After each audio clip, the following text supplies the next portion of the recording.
этом выпуске мы вам покажем лучшую дроп-зону, на которой мы только были. А проехали мы очень много Полмира! дроп-зон. Ребят, полмира мы обколесили, где мы только не бывали. И я вам хочу сказать, дорогие мои крутицы, это лучшая дроп-зона мира! И если вы даже не скайдайвер, если вы не прыгаете, все равно досмотрите этот выпуск до конца, потому что вы сюда можете приехать со своими друзьями, со своей семьей и просто классно провести время. Подписывайтесь, ставьте лайкос, и мы начинаем. Да, друзья, вы не ослышались. Удивительно, но лучшая дроп-зона мира находится у нас, в России. И этот выпуск будет посвящен именно этому месту. Даже не так, он будет посвящен вообще всем дроп-зонам, на которых я побывал за всю мою непродолжительную ютуберскую карьеру. Поэтому досмотрите до конца, и вы узнаете, какие места для прыжков с парашютом максимально комфортные, а какие просто полный отстой. Разумеется, оценка будет на мой субъективный взгляд. В общем, я постараюсь прямо на пальцах вам рассказать, что вообще называют дроп-зоны, из чего эти дроп-зоны состоят, а самое главное, проведу градацию от самой худшей, на мой взгляд, дроп-зоны до самой лучшей. Короче, несмотря на столь динамичное начало, не могу обещать, что выпуск будет насыщен зубодробительным экшеном. Но зато он будет максимально информативен, и может быть этот видос приблизит тебя, мой дорогой зритель, еще на один шажок поближе к этому удивительному спорту. Итак, встречайте, Рязанская область, аэродром Крутицы, и мы начинаем.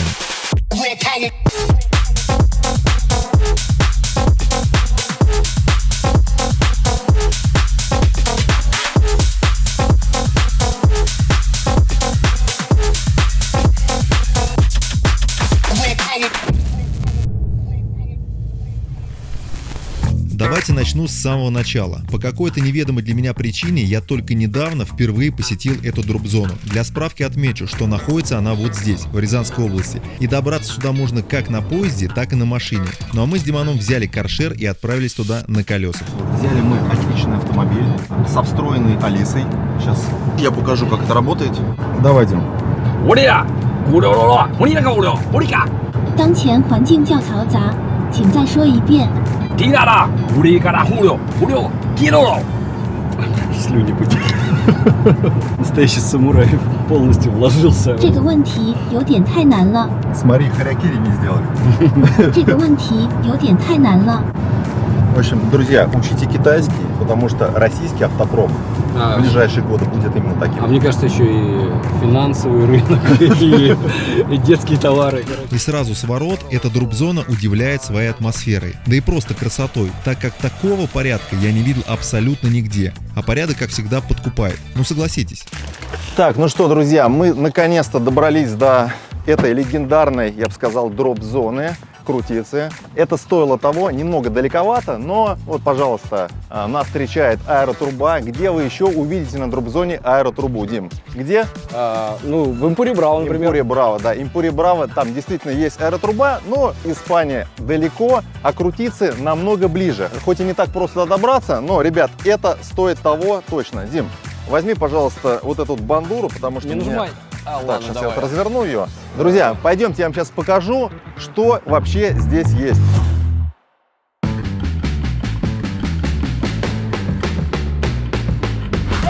И теперь, пока я вам еще не успел рассказать про это место детально, давайте поднимем дрон и глянем на это все сверху. Смотрим. Здесь есть вообще все для скайдайвинга и даже больше. Есть аэротруба, здоровенный комплекс для проживания, всякие кафешки, магаз со снарягой, учебный класс, укладочная, ангары, здоровенная площадка приземления, место для активного отдыха, да и вообще куча всего разного, про что я вам расскажу далее. А сейчас давайте я вам раскрою свой план. Так как на этой дроп-зоне есть абсолютно все, то на ее базе я решил провести сопоставительный анализ всех ДЗшек, на которых я побывал, и составлю несложную табличку, которая включает в себя всего 12 пунктов. В каждой дроп-зоне по каждому пункту я дал свою оценку по 5-бальной шкале, за некоторым исключением. Об этом тоже расскажу по факту. Ну и по ходу этого видоса мы с вами заполним эту табличку и выведем свой индекс привлекательности дроп-зоны. Занятие непростое и очень субъективное, так что прошу не бросаться в меня камнями. Ну что, перейдем к пунктам. Рисуем табличку и начнем с дроп-зон. В нашем соревновании участвуют присутствуют. Разумеется, Крутицы, Коломна, там, где мы сбрасывали Мишу Шапошникова, Импурия Браво, дроп-зона в Испании, и думаю, рано или поздно мы сделаем про нее отдельный выпуск. Good Sky — это дроп-зона в Чеченской Республике, мы тоже там в процессе съемки выпуска. Skydive Притория, там мы сажали Билли в кабриолет на парашюте. Skydive Дубай, там мы не смогли посадить Билли в кабриолет. Дроп-зона в Африке Ваал, там мы сбросили манекен. Дроп-зона Таиланд, там мы снимали выпуск с Вадиком Бабешкиным. Мада Сити, ДЗ моего кореша Жеки, где я учился бейсу. Skydive Кейптаун, где мы до чертиков напугали гида. Muscle Bay, там Диман убрался на приземление. Ну и, конечно же, индийская дроп-зона, пожалуй, единственная ДЗ, где я не хотел бы оказаться во второй раз. Вуаля, 12 знаковых в моей Skydive карьере дроп-зон.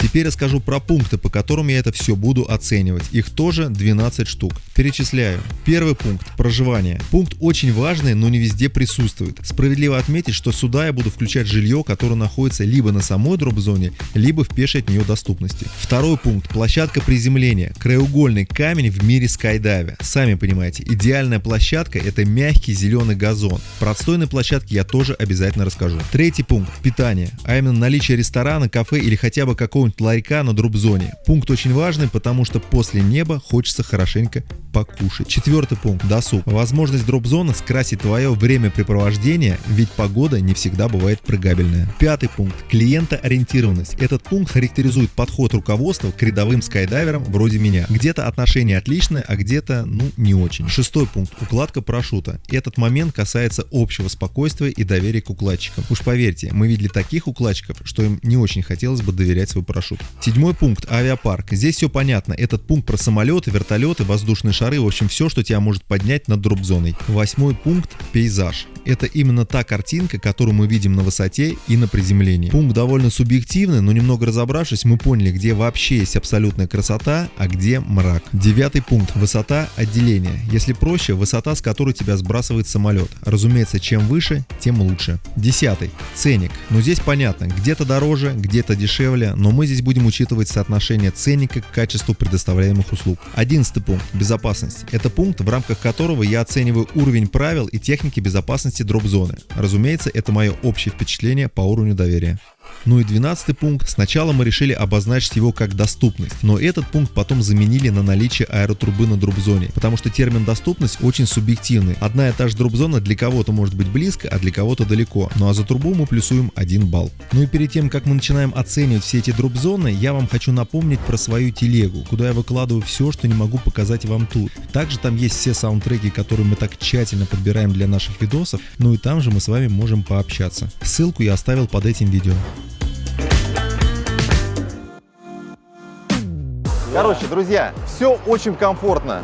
Магазинчик, сейчас мы туда зайдем, покажем, ну и ресепшн. Здесь мы зачекинимся в наш прекрасный домик, и я вам сейчас все покажу. Крутицы предоставляет жилье на любой вкус и кошелек. Ведь в этом комплексе на базе этой дроп-зоны есть большие коттеджи на несколько комнат со здоровенной кухней, гостиной, куда мы, собственно, и заселились. Также есть небольшие, но очень комфортные дома с одной просторной комнатой, 2 кроватями, диваном и санузлом. Есть дома по типу хостела. Большие вмещают в себя 8 кроватей, а поменьше вмещают 4. Это еще не все. Есть маленькие домики без санузлов на 2 кровати и совсем микроскопические домики, тоже без санузла, для того, чтобы просто переночевать на 3 кровати. Сразу закрою вопрос по санузлам. В 2 частях комплекса расположено большое количество отдельно стоящих, теплых, закрытых душевых и туалетов. По своему опыту скажу, что я не испытал никаких трудностей с посещением данных помещений. Такие дела. Теперь давайте посмотрим, как устроен коттедж. И вот по этой прекрасной Дорога в рай. Дорога в рай просто. Посмотри. мы двигаемся в наш прекрасный домик, пока мы еще его не засрали. Вот сейчас Покажем, а потом начнем жить. Welcome. Я вас Наш прошу, господа. отель. Каждая комната названа именем. Оттава. Это город такой. Серег, это будет твоя. Да. Согласен? Так, Серега у нас живет, наш оператор, в Оттаве. Давайте зайдем к Сереге. Серег, не против? У Сереги шикарный номер с чистым туалетом, с большой кроватью. Мне кажется, даже немножко больше, чем надо. Чересчур, да. Ну что, проверим мой номер. А у меня Так. Монреаль. Подозреваю, что он будет такой же, как Оттава. Потому что, знаешь, Вячеславович на камень, ножницы, бумага мы скидывались. Он выиграл, конечно, самый шикарный номер. Совершенно случайно. Абсолютно. Так, давай. значит, Монреаль. Монреаль. Ребят, добро пожаловать. Почему я взял этот номер? Попросил. Он точно такой же, как у Сереги, но я с ребенком. И здесь тыльная сторона дроп-зоны, здесь не будет, значит, шума, здесь будет тихо. Наши номера, Серега, одинаковые, погнали к тебе. Так. В целом, у нас тут в холле, помимо наших, Смотрите, есть кухня. здесь есть кухня, здесь холодильник, печь. В общем, все для комфортного времяпрепровождения. Ну и, собственно, столик, на котором можно... Посуда. Ну что, пошли к Вячеславовичу. Ну а я, ребята, буду жить на чердаке. Я хочу... Буду жить... Почему-то, Ну-ка. кстати, у меня ничего не написано. Не Ох знаю, ты ж, почему. ничего себе. Так, ну чердак. Чердак есть чердак. Ну, в принципе, ого. Ну он так... Такие вот условия. Потолки, конечно, низкие. Слушай, Вот. но в конских условиях живете, Вячеславович, в конских. Даже не знаю. Ну, я думаю, что пару дней я здесь как-то уж протяну. Слушай, этот ковер, на нем просто хочется валяться. О, посмотрите, здесь даже есть кабинет. О, ничего себе. Да, здесь можно... Можно сесть поработать. Если ты слишком деловой, занятой человек, а если ты живешь в таком номере, ты, конечно же, деловой, занятой человек, ты можешь сесть здесь, Так, открыть а вот свой у меня ноутбук. вопрос. Вот эти вот штуки как-то закрываются? Нет, Вот, нет, но ты если понял, что они на тебя не светят, только на ноги. Подожди. А нет, вот смотри, вот так вот можно закрыть. Вот, ну и вид. Посмотрите, какой у меня вид. Просыпаешься утром Вот, пожалуйста, труба тебе напоминает, где ты находишься. о первой любви.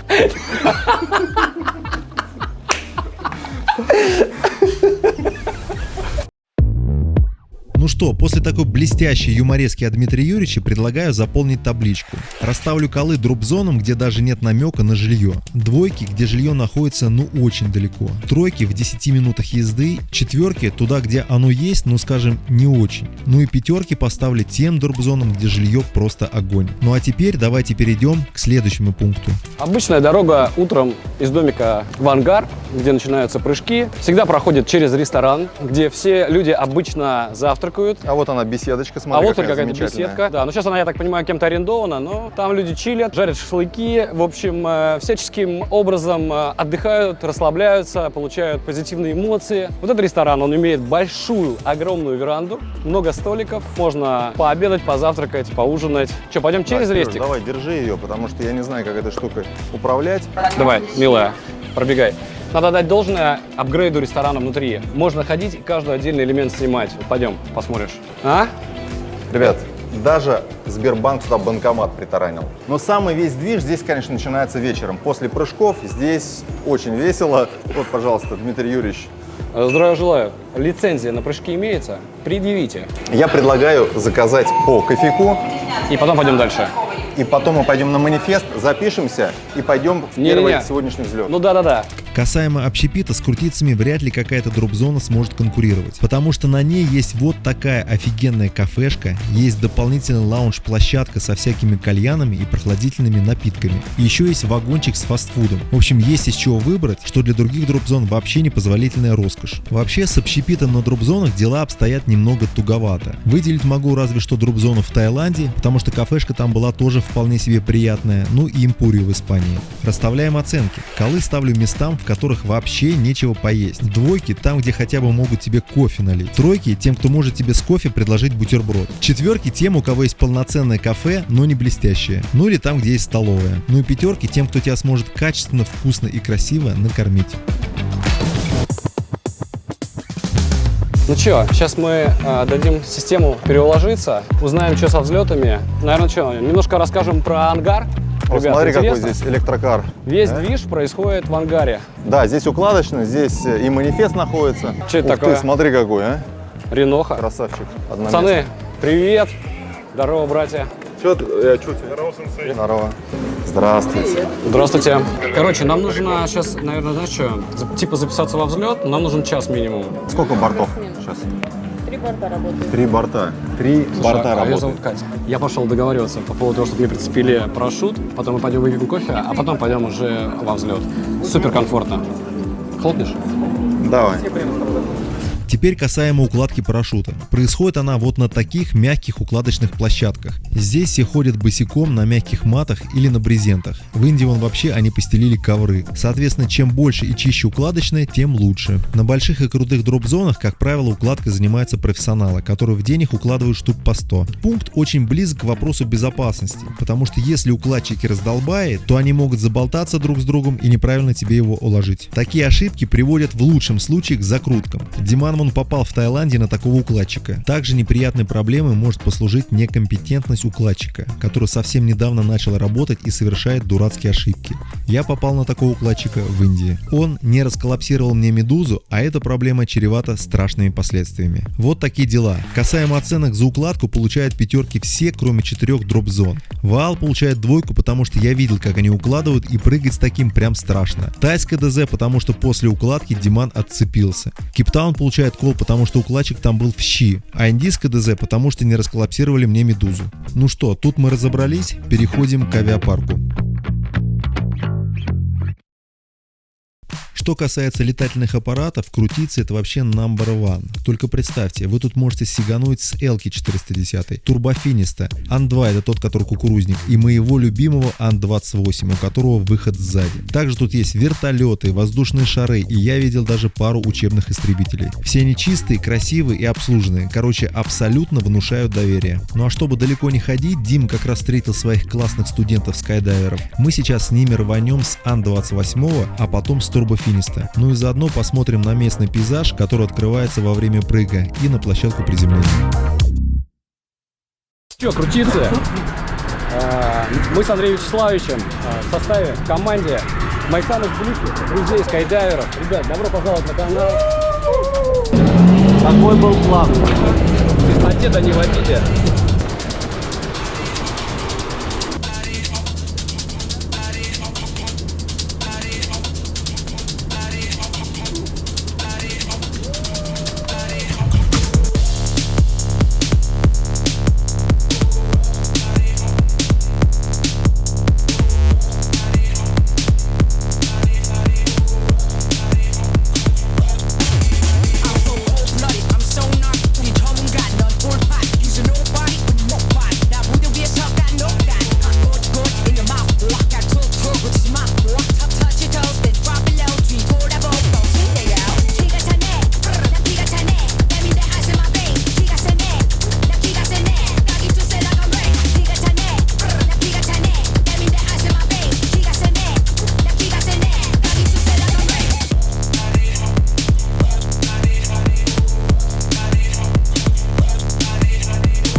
Давай, Андрюха! Ну, вот так вот. Первый прыжок после перерывчика.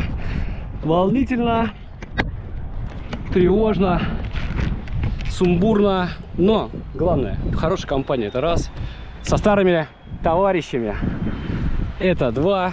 Ну, ребят. Фух. До встречи на втором прыжке.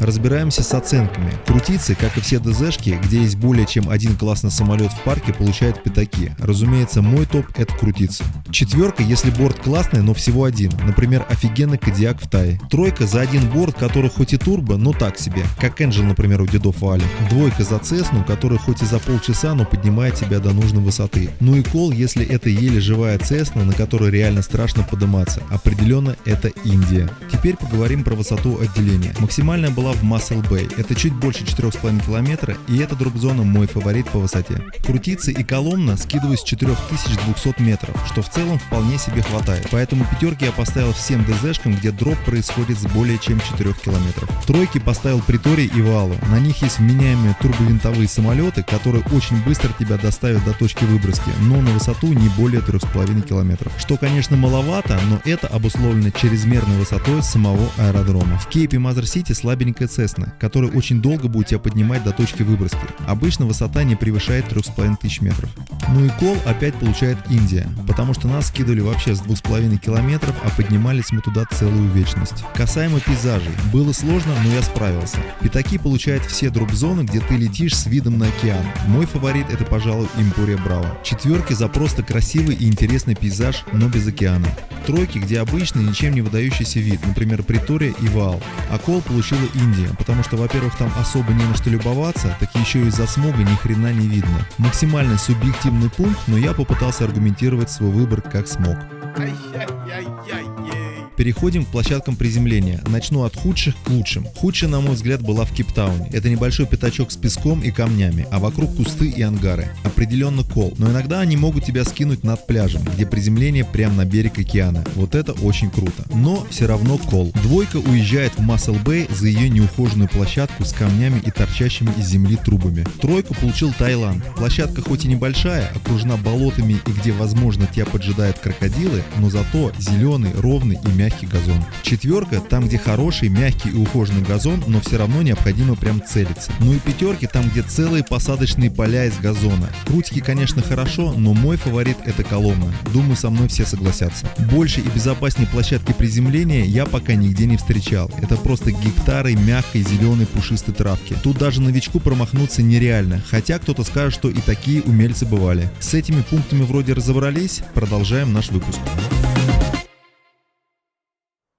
С досугом в Крутицах все хорошо. Я знаю совсем немного дроп-зон, на которые ты можешь приехать на выходные с семьей и занять своих домочадцев. А занять их здесь есть чем, уж поверьте. Здесь есть спортивные площадки, кафешки, корты для тенниса и сквоша. Можно отправить детей полетать в аэротрубу. Еще здесь можно полетать на малой гражданской авиации, да и как минимум здесь есть где погулять. Далеко не каждая дроп-зона может себе позволить такое. Что касается общих событий на дроп-зоне, то Крутицы опять впереди всех, потому что они устраивают музыкальные и тематические фестивали, организовывают ночные прыжки. Ну и раз уж мы остановились на ночной жизни, то тусовки по вечерам здесь проводятся вполне себе знатные. Хочу также отметить чеченскую дроп-зону Good Sky. На ней помимо прыжков есть чем занять себя уж точно. Досуг не такой, как в Крутицах, и уж тем более не семейный, он другой, но не менее интересный. Короче, скоро будет выпуск про Чечню, вы сами все увидите. По оценкам, Крутики, Коломна, Чечня, Пятаки. Остальные, что смогли себе наскрести, то и наскребли. Поговорим про аэротрубы на дроп-зонах. Если вы не знаете, что это вообще такое, то мы сняли целый выпуск про них, который я всецело рекомендую вам посмотреть. А что касается Крутиц, да, она есть, далеко не лучшая, признаюсь честно, но для детишек и тренировок перворазников пойдет. Мой фаворит по аэротрубам на дроп-зонах это, конечно, чеченская ДЗ, потому что она находится прямо на дроп-зоне, она здоровенная, думаю, по размерам как в Дубае, и на ней, пожалуй, один из самых дешевых ценников в России. Поэтому горячо рекомендую. Короче, всем дроп-зонам без аэротруб я ставлю 0 баллов, там где есть, но обычный 1 балл, и там где есть классный 2. Начну с безопасности. Есть дроп-зоны, которые следят и бдят за ней, а именно соблюдают регламент, прокачивают свой персонал до очень внушительных скиллов, все бесконечно проверяют, проставляют всем допуски и контролируют давность укладки запасного парашюта. Короче, там особо не побалуешься. Например, Крутицы, Коломна, Притория, да и вообще почти все дроп-зоны, а уж тем более российские, очень пекутся за безопасность. Но существуют и другие, где, так скажем, все эти священные бюрократические допуски несколько обесцениваются. Приехал и слава богу. С одной стороны, это, конечно, круто. Приезжаешь и с кайфом прыгаешь, и не паришься вообще ни о чем. А с другой стороны, немного поразмыслив, понимаешь, что это раздолбайство может привести к печальным последствиям. Но кто-то утверждает, что такой подход — это клиентоориентированность. Мое мнение — нифига. Это похоже на раздолбайство. А вот клиентоориентированность — это организация всех бюрократических страданий и просто приятной мелочи, сопутствующей классному отдыху. Короче, этот пункт как будто про разное. Например, в Крутиках есть гулькарты, которые таскают тебя с площадки приземления до укладочной. А у Жеки супер индивидуальный подход к скайдайву и скайдайверам. Плюс он внедряет всякие прикольные тренажеры и реально делает из скайдайва какую-то магию. А в Чечне тебя вообще встретят как родного. А главное, во всех этих местах тебя бюрократически не заколебут. То ли дело Импурия Браво или Скайдайв Дубай. Перед тем, как идти во взлет, ты должен прям помучиться на манифесте, прежде чем получить допуск на прыжки. И здесь очень круто проводится параллель. Чем больше бюрократических мучений, тем дороже ценник на дропзоне. Но на самом деле почти все дропзоны соответствуют своим соотношениям цена и качество. Разве что в Чечне немного подешевле за тот сервис, который они предоставляют. Ну а вот индийская своему ценнику никак не соответствует. Думаю, что это из-за отсутствия конкуренции. Ладно, давайте перейдем к оценкам и зафиналим эту табличку. Самые не клиентоориентированные ДЗ это Импурия и Дубай. А вот самые клиентоориентированные это Mother City от JJ и Крутицы. В плане безопасности Колы получают Ваал и индийская дропзона. Кейп и Muscle Bay получают тройки, тайская дропзона 4, остальные 5. Ну и поговорим про ценники. У меня здесь 3 градации. 1 балл, если дропзона дорогая, 2 балла я ставлю, если дропзона имеет очень приятный ценник, и 0 баллов, если слишком дорого и плохо. Как вы понимаете, 0 отправляется в Индию. Сама формулировка «дорого и дешево» в первую очередь у меня сложилась не только из-за самой цифры, а сколько из-за соответствия ценника и предоставляемого качества. Думаю, Крутица максимально мэчится с этим понятием «недорого и очень круто». Ну что, подведем итоги. Дамы и господа, встречайте мой хит-парад ТОП-12 дропзон. Поехали. И последнее, 12 место у нас занимает Индия, набрав 15 баллов из 12 пунктов. Как я уже и говорил, ценник там сильно завышен, да и все остальное там так себе. 11 место и 22 балла забирает Кейптаун. Там, конечно, не все так плохо, как в Индии, но все равно не фонтан. Мало что понравилось, разве что Выборгска на пляж. 10 место и 27 баллов забирают деды со своей дропзоной Ваал. Дай бог им долгих лет и здоровья. 9 место и 30 баллов получает JJ со своей Mother City, что вполне себе неплохой результат для дропзоны, собранной на коленке. 8 место с 38 баллами получает Дубай. Знаю, многие со мной не согласятся, но у меня вот вышло так. 7 место и тоже 38 баллов получает Muscle Bay с сумасшедшим видом и самой высокой Выборгской. Я поставил его выше, чем Дубай, потому что Дубай получил топ-балл за наличие аэротрубы, а чисто технически получается, что Muscle Bay побеждает как ДЗшка. 6 место и 39 баллов получает Таиланд. Не знаю почему именно, но мне там как-то понравилось, что ли. Пожалуй, даже порекомендую к посещению. 5 место и 42 балла получает Билли со своей дропзоной Скайдайв Притория. Классная дропзона, думаю, если бы можно было пофиксить несколько моментов, вошла бы в тройку. 4 место и 47 баллов Импурия Браво. Хорошее место, но попасть туда сегодня непросто. Итак, теперь самое интересное. 3 место и 50 баллов заслуженно получает чеченская дропзона Good Sky. Там в целом все классно, вполне себе уверенно рекомендую к посещению. 2 место и 51 балл Коломна. Но в целом было и так понятно, что она уступит Крутицам, так как мы с Димоном в начале вам уже это объявили. Но тем не менее, для меня конкретно две эти дропзоны практически равнозначны. Первое место, а именно ДЗК, собрала аж 52 балла, с чем ее сердечно поздравляю. Вот так, сам назначил победителя и сам поздравил. А на самом деле абсолютно каждая дропзона имеет свое какое-то особое значение и настроение, свою душу и общий вайб, даже индийская. Поэтому под конец видоса я пришел к единственной мысли, что сравнивать дропзоны и назначать какая лучше, а какая хуже, это абсолютно неправильно. Поэтому забудьте все, что я вам сказал ранее, ставьте лайк, подписку, колокольчик. Все, пока.